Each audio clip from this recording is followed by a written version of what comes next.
Assalamualaikum warahmatullahi wabarakatuh. Bismillah, alhamdulillah, wassalatu wassalamu ala sayyidina rasulillah Sayyidina Muhammadin ibni Abdillah wa ala alihi wa sahbihi wa mawalah.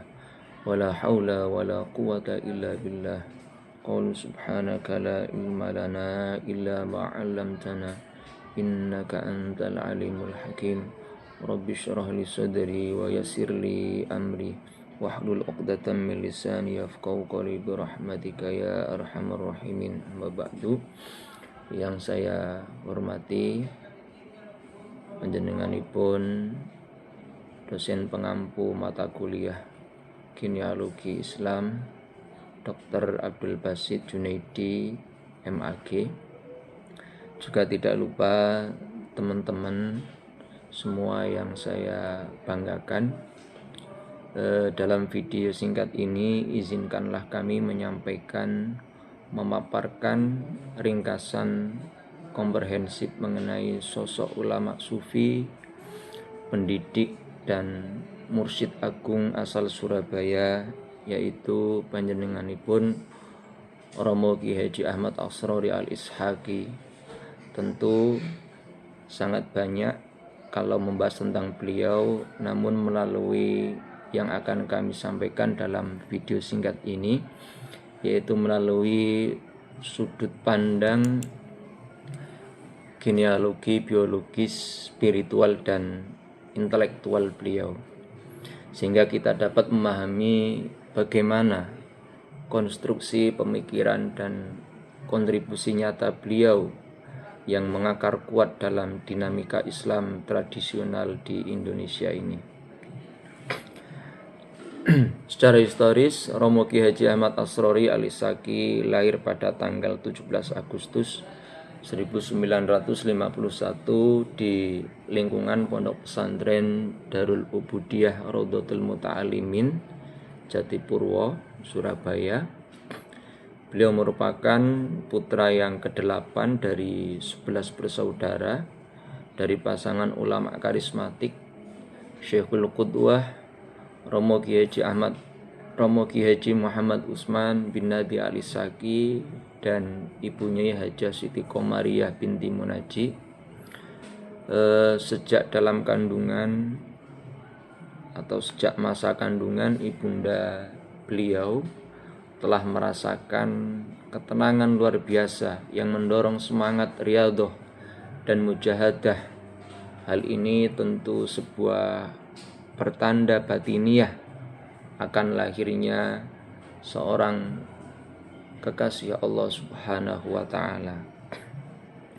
Keistimewaan spiritual Ki Haji Ahmad Asrori Al-Ishaqi telah disyaratkan oleh para orang-orang soleh yang sezaman semenjak beliau masih dalam kandungan.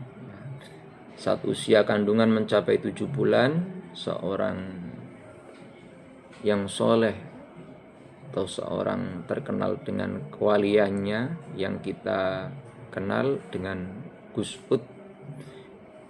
Beliau adalah seorang kiai yang sangat terkenal di daerah Sidoarjo, di Pagerwojo. Beliau pernah mengusap kandungan sang nyai dan menegaskan bahwa anak ini kelak yang akan menggantikan posisi Kiai Muhammad Utsman sebagai mursyid tarikah.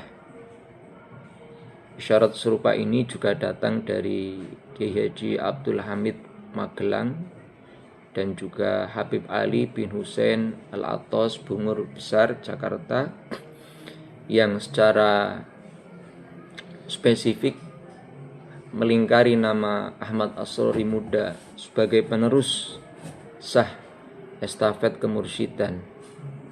Keistimewaan masa kecil ini membuktikan prinsip tasawuf yang kelak beliau tulis dalam karyanya, bahwa kewalian dan anugerah ketuhanan merupakan murni pilihan, kesucian serta pancaran nur Muhammadi yang dikehendaki oleh Allah Subhanahu wa ta'ala. Kemudian kita menginjak konsep tri genealogi Kiai Haji Ahmad Asrori Al-Ishaqi. Dalam membedah ketokohan Kiai Haji Ahmad Asrori Al-Ishaqi, dalam makalah singkat saya ini mengelompokkan silsilah beliau ke dalam 3 bentuk genealogi, yaitu saling berkelindan antara biologis rohaniyah dan intelektual. Fondasi teologis dari genealogi ini merujuk pada penafsiran Syekh Nawawi Al-Bantani dalam surat At-Tur ayat 21, di mana istilah dzurriyyah tidak hanya mencakup hubungan darah atau wiladah, melainkan meluas hingga hubungan kemanfaatan ilmu atau ifadah dan ikatan cinta spiritual atau mahabbah. Genealogi biologis atau silsilah nasabiyah Kiai Haji Ahmad Asrori, yaitu dari dimensi biologis atau garis keturunan darah, Kiai Haji Ahmad Asrori Al-Ishaqi memiliki nasab agung yang tersambung langsung hingga baginda Rasulullah Muhammad SAW melalui jalur Sayyidina Fatimah Az-Zahra dan Imam Husain.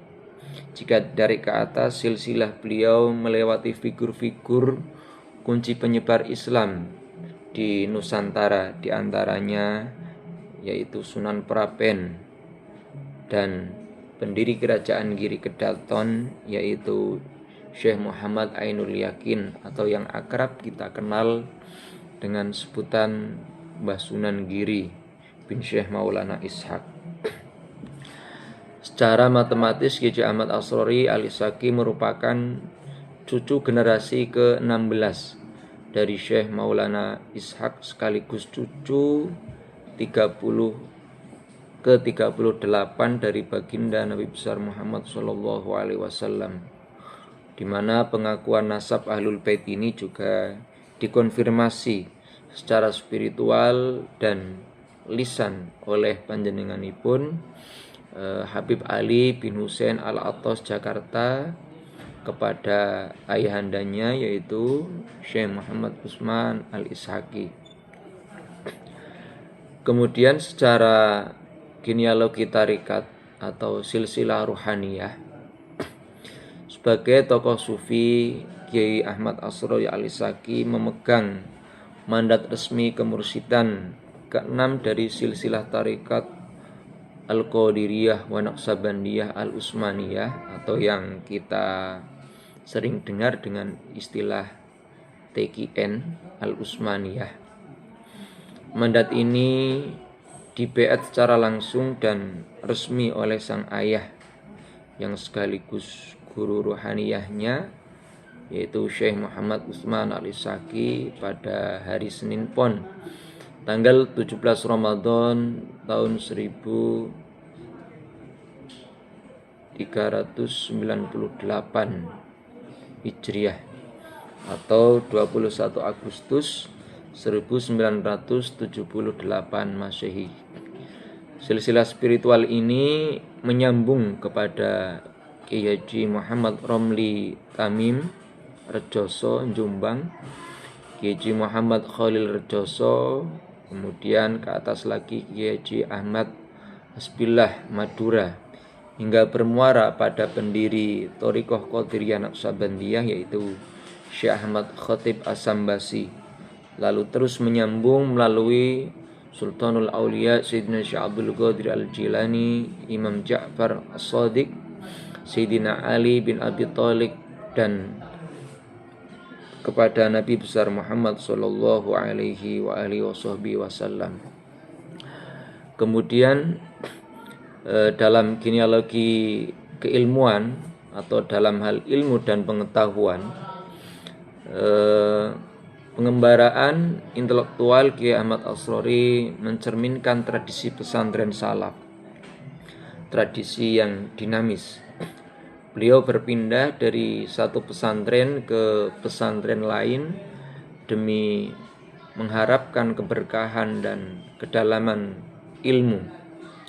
beliau menimba ilmu diawali dari Pondok Pesantren Darul Ulum Jombang pada tahun 1963 hingga 1966. Kemudian Pesantren Bendo dan Pesantren Al-Hidayah Tertek Pare Kediri di bawah asuhan Ki Juwaini Nuh. Di Tertek ini beliau menunjukkan kedisiplinan yang luar biasa hingga menghatamkan kitab seorang ulama besar Hujatul Islam Al-Ghazali, yaitu kitab Ihya Ulumuddin, sebagaimana beliau tegaskan bahwa beliau secara berurutan mulai muqaddimah hingga akhir beliau menghatamkan kitab Ihya Ulumuddin sebanyak 3 kali. Adapun beliau membacanya sebagai bahasa kita camilan ya, maka beliau menegaskan tidak terhitung lagi.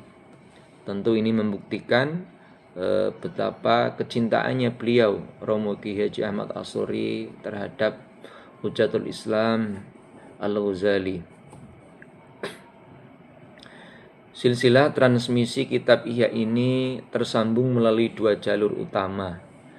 Yang pertama yaitu jalur Ki Juwaini yang menyambung ke Ki Haji Maksum Lasem dan Syekh Nawawi Al-Bantani, serta jalur ijazah tabaruk dari Ki Haji Akiyas Cirebon yang tersambung kepada Hadratus Syekh Ki Haji Muhammad Hasyim Asy'ari. Pengembaraan ilmiah ini ditutup dengan menimba ilmu di bawah bimbingan Ki Haji Ali Maksum di Kerapiak, Yogyakarta, di mana beliau justru dipercaya untuk mengajar kitab Ihya saat masih berstatus santri. Kemudian kita lanjut ke aktivitas keilmuan dan karya intelektual monumental beliau.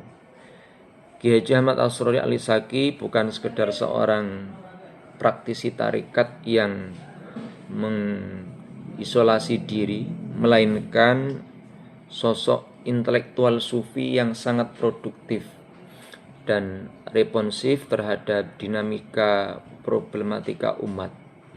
Beliau melahirkan belasan karya monumental yang mencakup bidang fikih praktis, adab bersuluk, kemudian panduan dzikir, hingga konsep kepemimpinan sosial. Beberapa karya terpenting beliau diantaranya ada Ar-Risalah As-Safiyah, kemudian ada Basairul Ikhwan, kemudian ada Al-Muntakhabat fi ma huwal manaqib, kemudian karya monumental beliau atau karya yang terakhir yaitu Al-Muntakhabat fi Rabitatul Qalbiyah Wasilatur Ruhiyah. Karya beliau yang sangat monumental ini tentu ini menunjukkan kapasitas keilmian beliau sebagai sosok keilmuan yang sangat luar biasa. Kemudian juga ada kitab-kitab yang lain seperti Sholawat Al-Husainiyah, ada Almat Kalimat La Ilaha Illallah, dan beberapa karya yang lainnya. Kemudian kita beranjak ke pengabdian masyarakat atau gerakan sosial spiritual. Dalam ranah pengabdian jamaah, Kiai As-Sori menerapkan wasiat ayahandanya, yaitu alaikum bil rifqi alal awam, yang bermakna keharusan mengedepankan sifat lemah lembut, kasih sayang, dan toleransi tinggi kepada masyarakat awam. Atas dasar cinta tanah air, beliau secara konsisten menginisiasi dan memimpin majelis dzikir untuk memperingati hari jadi kabupaten kota maupun provinsi, bahkan juga di hari-hari disnatalis perguruan tinggi. Ikhtiar ini diformalisasikan melalui pendirian perkumpulan resmi Jamaah Al-Khidmah pada tanggal 25 Desember 2005, di mana beliau bertindak sebagai founding father. Melalui Al-Khidmah, Ki Ash'ari berhasil melakukan demokratisasi tarekat, di mana amalan-amalan thariqat yang dulunya bersifat eksklusif bagi yang sudah berbaiat kini dikemas secara universal dan inklusif sehingga dapat diikuti oleh seluruh lapisan masyarakat, instansi pemerintah, hingga perguruan tinggi. Dakwah kemasyarakatan beliau secara garis besar dikelompokkan ke dalam 3 periode taktis. Yang pertama yaitu masa penanaman iktikad baik. Beliau lakukan mulai tahun 1986 hingga 1995, merintis majelis dzikir skala kecil dari rumah ke rumah bersama dengan para pemuda di daerah Gresik yang waktu itu dijuluki dengan kelompok orong-orong untuk membangun loyalitas spiritual. Kemudian fase kedua yaitu masa pengembangan syiar, yaitu pada tahun 1996 hingga 2005. Meluasnya pengaruh dakwah dengan menyelenggarakan haul tokoh masyarakat, kirim doa di lingkungan birokrasi, serta standarisasi estetika panggung dan tata letak majelis. Dan yang ketiga yaitu masa pendidikan karakter dan penataan organisasi, yaitu kurang lebih dilakukan pada tahun 2006 hingga 2009. Penataan kelembagaan perkumpulan Al-Khidmah secara profesional dengan menyusun buku pedoman kepengurusan dan mendelegasikan wewenang operasional umat. Kemudian konteks sosial politik, juga pandangan para tokoh dan kesimpulan. Ki Ahmad Asrori Alisaki hidup melintasi era Orde Lama dan Orde Baru, tentu sebuah masa yang penuh dengan fragmentasi politik dan ketegangan ideologis antara kelompok Islam dan nasionalis. Di tengah turbulensi politik praktis tersebut, beliau memilih memposisikan diri dalam garis kenetralan yang mutlak. Kedekatan penguasa Orde Baru seperti kunjungan Bapak Murdiono hingga Bapak Gubernur Basofi Sudirman, beliau tanggapi dengan sikap zuhud dan mengedepankan prinsip ukhuwah tanpa sekat jabatan. Sikap paripurna ini melahirkan pengakuan luas dari berbagai tokoh lintas sektoral seperti ulama besar Yaman Habib Salim As-Satiri menggelari atau memberi julukan bahwa Ki Haji Ahmad Asrori adalah sebagai sosok yang al-kamil al-mukammil, yaitu sosok yang sempurna dan menyempurnakan batin orang lain atau para murid-muridnya. Sementara di antara tokoh akademisi seperti Profesor Dr. Abdul Haris mengenang metode bimbingan beliau yang sangat lembut namun unik melalui pesan-pesan isyarat batiniah untuk senantiasa bermuhasabah. Setelah diuji dengan sakit selama kurang lebih 3 tahun, Romo Ki Haji Ahmad Asrori Alisaki wafat pada hari Selasa pagi tanggal 18 Agustus tahun 2009 bertepatan dengan 26 Sya'ban 1430 Hijriah dalam usia beliau yang ke-58 tahun. Detik-detik akhir hayat beliau dipenuhi dengan keistiqomahan mutlak, memimpin Haul Akbar dengan bantuan tabung oksigen dan terus melafadzkan doa terakhir Rasulullah, yaitu doa yang berbunyi Allahumma ar-rafiqul a'la. Beliau dimakamkan di kompleks Masjid Pondok Pesantren As-Salafi Al-Fitrah yang ada di Kedinding Lor 99 Surabaya, meninggalkan warisan spiritual yang abadi.